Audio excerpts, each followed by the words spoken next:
John Michaels.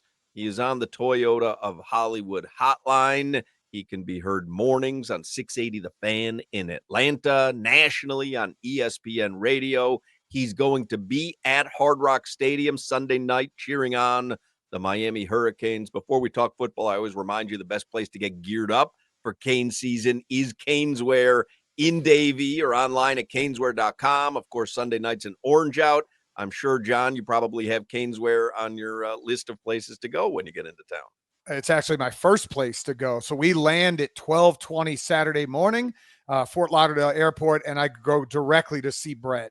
Brett and Jeff over there, if you've got a skip in the line type pass that you could give your boy, I can't stand outside with 700 people, especially I'm bringing my wife this time. So we got to get some VIP treatment at Caneswear.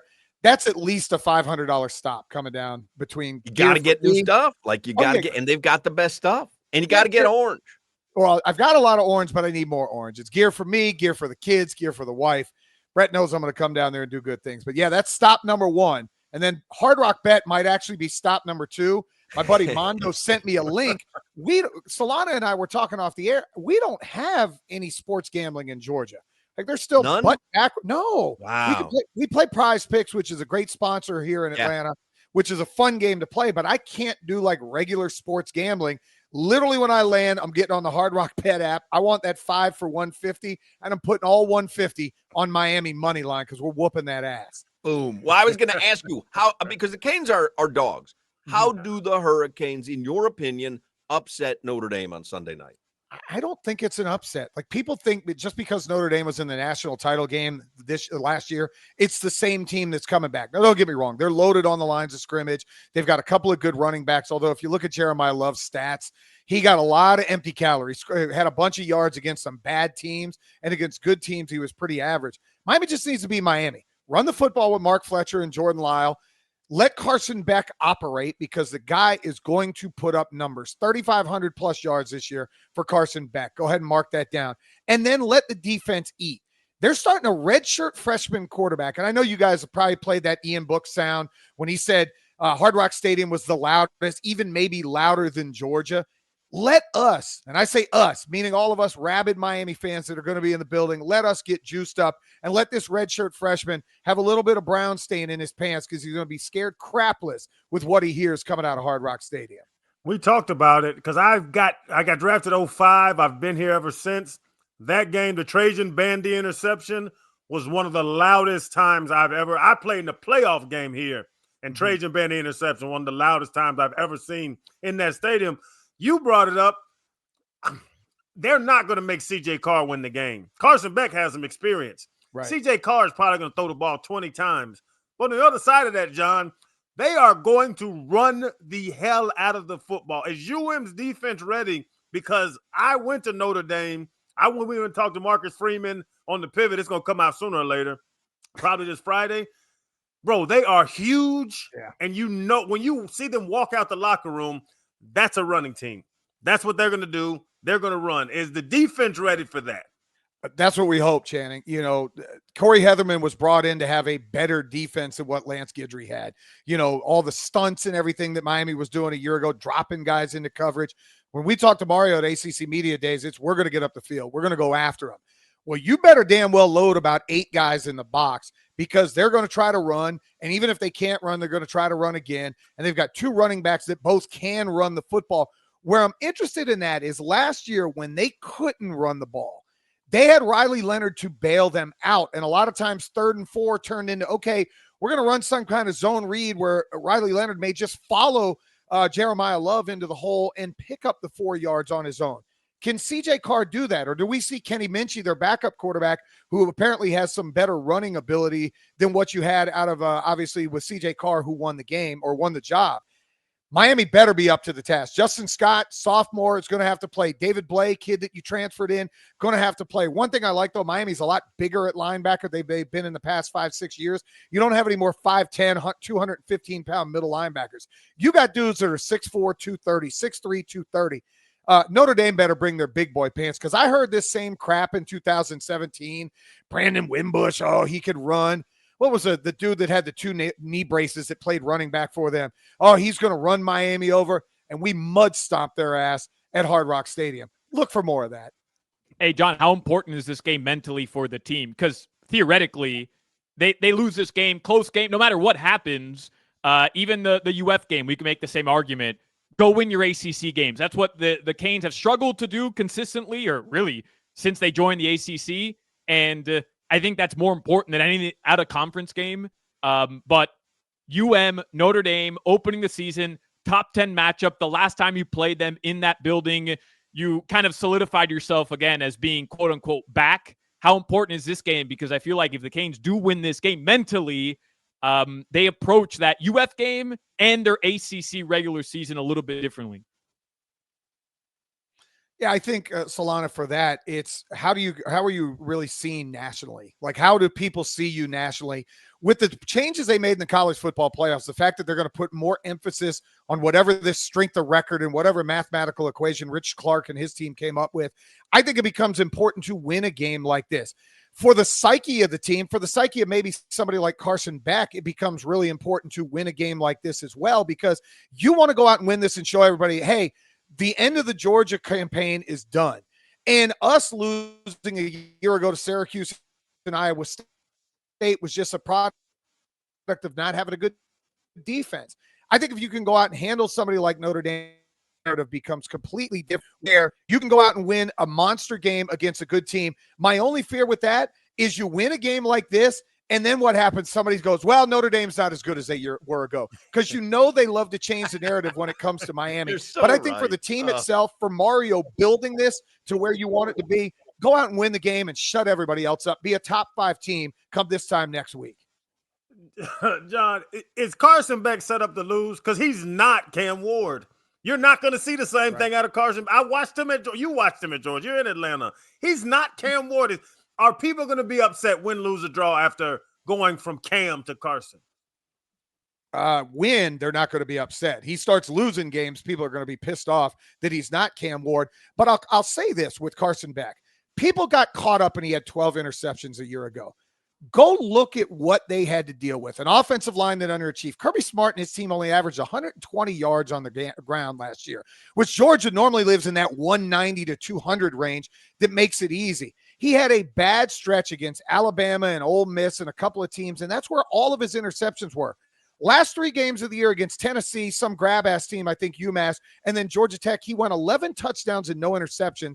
Oh, by the way, they went to the SEC title game, and they won the SEC. And I get it, he got hurt at halftime against Texas, but they had a chance to win that game with him. He went to Austin, Texas, and won a football game. He goes out this year and wins games. I think Miami fans have to get over the fact that he's not going to throw for 370 with 5 touchdowns and have some of those magical plays. But I think the ball is going to come out quicker. He's a rhythm thrower. He's going to have a better offensive line than he had at Georgia, and he's going to have to learn pretty quickly. Elijah Lofton's going to be his boy. You got to find him at tight end. Find some of these veteran receivers, but get the ball out quicker. You're not going to have that standing back there flat-footed, the nonchalant, as the kids like to say. But I think Carson's going to put up solid numbers. But no, he's not going to be Cam Ward, because guess what? Nobody's Cam Ward. Obviously, you don't know when you're making these schedules far in advance what the quarterback situation is going to be. I don't think anyone knew you'd be going from a Heisman candidate, the number 1 overall pick in the NFL, to a new quarterback. But if you had your druthers, is this the way you'd like to see Carson Beck open a season? On a primetime game, huge stage against a higher ranked team, because maybe it does do something for his narrative if he doesn't look as good as Cam Ward did, or as someone who's making the kind of NIL money that he's making. This is a huge stage to make your debut, and I wonder if that actually is a pretty double-edged sword for him. I think it is, but I think from the good side, you're going to have a lot more mental sharpness out of the entire team knowing you're playing Notre Dame. If you flip them and it's Bethune-Cookman week 1 and Notre Dame number 2, what do you learn from Bethune-Cookman? Not much. You go out, you run the football, you throw it 8-9 times, and you go sit with a towel over your head and a baseball cap.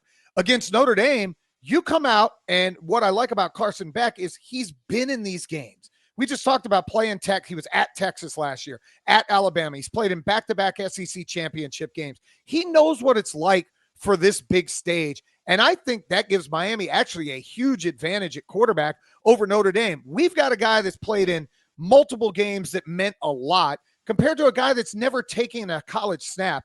And I'd rather have Carson Beck. You want to change the narrative and make everybody love you? Just go beat Notre Dame. We could beat them 7-6. We could beat them 41-40. If he goes out and leads us to victory, the narrative around Carson Beck changes quite a bit. And I think the same thing for Miami. And John, you got your Cane chain on, and you name your son Cane. You are a hurricane, but I tattoo right there. What are concerns? What I don't want to say concerns because y'all are very confident. Hawks talking trash already. Receivers. We've been on air. Yeah. We've been on air one day, and he's already talking trash to me. You say the linebackers are bigger. Carson Beck's proven. The O-line, they have all ACC, all American potential O-line. What are the guys or the position that you're like, oh, let me see this to make sure we're right where I want to catching be. Carson Beck's passes. Yeah, it's number one to me as receiver, and I get it. CJ Daniels there, JoJo Trader's all-world recruit, played pretty well in the bowl game. You got Malachi Toney, Joshua Moore, Ray Joseph. Like, you've got guys, but not guys that have had to play in the biggest moments. And I get it. JoJo played in the Pop-Tarts Bowl. Guess what? The second half, we were auditioning quarterbacks. So how much did that really mean? My second concern is still going to be defensive back. I know you went out and got 25 transfers, but until they do it on the field, and Channing, you play defense, you know communication on that back end can be huge. Like, hey, you could tell a guy, hey, you're sticking this guy man to man, and now all of a sudden they run some kind of motion that makes it a 3-by-1 look, and now you're trying to pass off somebody from this guy to the next guy.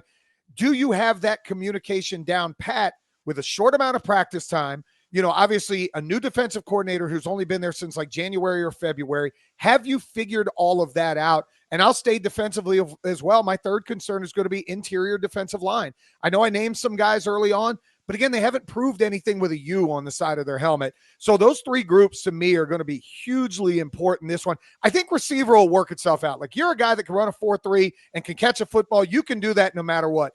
But that defensive backfield and that defensive front, those guys got to play well, especially that D-line group, because you got to slow down the run and make CJ Carr beat you coming up on Sunday night.